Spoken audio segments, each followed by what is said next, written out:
Right, hello, I'm going to make a video here of how to do New Artist, and this one works really well in actual Lockdown. So here we go. We're going to go to my artist, and this is the artist we're going to be doing. Now, you can be doing buildings and use this artist. You can be doing people and use this artist. So it uses both people and buildings, and that's a nice one in between. It's actually, if you want to find this one, it's in my photography people on Pinterest. Okay. So I'm going to stop sharing this one, and I'm going to start sharing a student's work who's been using this artist. And you can see here, so his message is that there's too many people in the world and the environmental impact for all those kind of things. And what he's done is he's used this artist and he's combined it with another guy called Peter James Smith. So it all looks really good. And he's, by combining two artists, he's made into something cool and different and better than what the original artists did. So that's great. So here we go. So I am going to share Photoshop. And so how we start is, and this is why it's so good for lockdown, so you go out and take photos of any kind of street, and because that one photo is yours, you're allowed to grab things off the internet, in this case, the little colored people, and we're going to put them in. Now, we don't have to necessarily do colored people. You might do black people, might do white people, you might do, and lots of people end up cutting them out and putting them in there, and they do that as the whole thing of filling it full of newspaper, and I'll show you how to do all of those things. So let's stop sharing that one, and we will start sharing this one. Okay, cool. So what we've got is, you can see here, I've gone over to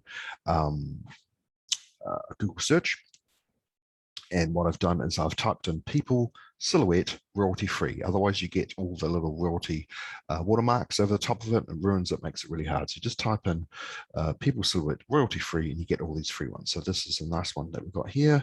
So what you do is you right mouse click, copy image, and then I will take that back to Photoshop,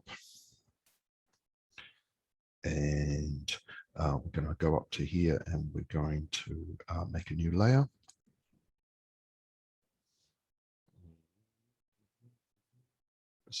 There we go, new layer. And then on that new layer, we're going to go to edit and we're going to go to paste. Now, so we've got our move tool and make those the size. Now, we want to use perspective for this. So people that are closer to us are going to be bigger. People that are further away are going to be smaller. So we're going to use this move tool all the time. It's going to be pixelated to start off with until you hit that tick up there and it goes all nice and high res. Okay, cool.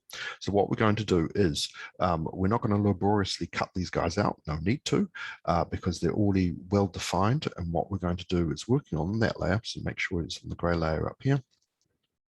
You grab the magic wand tool, this one up here. Now it sometimes hides underneath the other menu, so it might be quick selection. You want the magic wand, and we click on this person and it selects them automatically. Right now, you've got your tolerance and your feather up here. So sometimes it's a little bit blurred around the outside, so you can change your tolerance. This is the how many pixels within that first tolerance. So I click on a black pixel within 32 pixels, color tolerance, it chooses those ones. Should be right, but you can change around, mess around with that if you want to.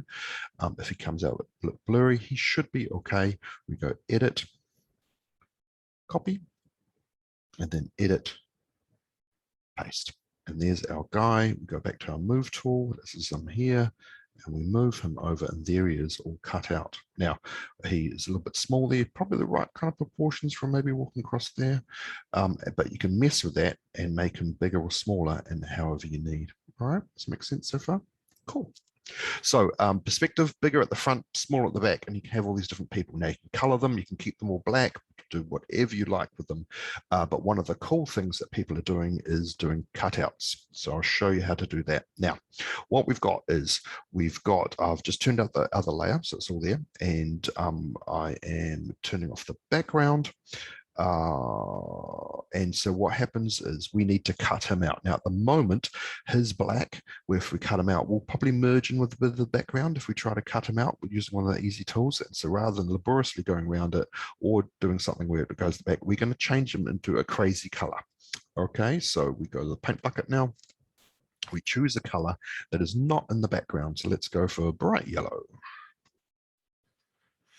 And we're going to work on that layer, color them in bright yellow. Okay. So then what we do is we go up to here and we go merge visible, and they all become one layer. All right. So all those ones that we had that we could see are one layer. So we haven't got the other ones.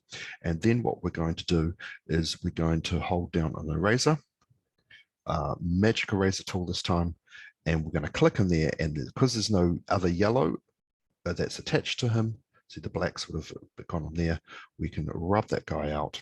Here's a hole, and now we can get some newspaper and put that in, and the perspective for the newspaper would work really well. So you can have big letters here on this guy, smaller letter guy people on the thing, and you can have fill this in with too many people in the world. And that is the whole idea of this artist model, as you can see in the other student that's done it. That's the video. Hope that makes sense. Goodbye, goodbye, goodbye, goodbye, goodbye.